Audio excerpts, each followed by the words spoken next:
ரஷ்யால என்னதான் நடக்குது? தலைவர் புதின் அவர்கள் இப்போ ஒரு பேரணி ஒன்று நடத்தியிருக்காங்க. அதுதான் உலக நாடுகள் மத்தியில பேசு பொருளா விளங்குது. அது என்ன அப்படின்றத பார்க்கலாம்.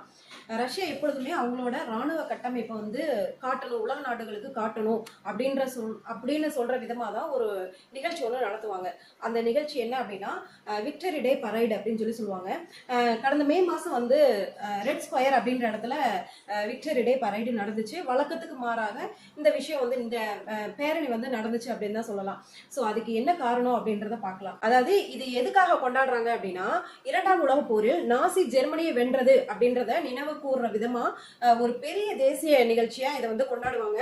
பொதுவா இந்த நிகழ்வு வந்து நூற்றுக்கணக்கான பீரங்கி வண்டி, ராணுவ வாகனங்கள், ஏவுகணைகள் இது எல்லாமே வந்து வச்சிருப்பாங்க. ஆனா இப்ப என்ன பண்ணிருக்காங்க அப்படின்னா, அதை வந்து காட்சிப்படுத்த மட்டுமே, அதாவது வீடியோல மட்டுமே காட்டியிருக்காங்க அப்படின்ற மாதிரி சொல்றாங்க. இது எதனால அப்படின்னா, உக்ரைன் போர் வந்து தொடர்ந்து நடந்து கொண்டிருக்கும் நிலையில், அதாவது உக்ரைன் போர் வந்து தொடர்ந்து நடந்து கொண்டு இருக்கிறது காரணமாக இது எல்லாமே வீடியோஸ் மூலியமா தான் காட்டியிருக்காங்க அப்படின்ற மாதிரி சொல்றாங்க.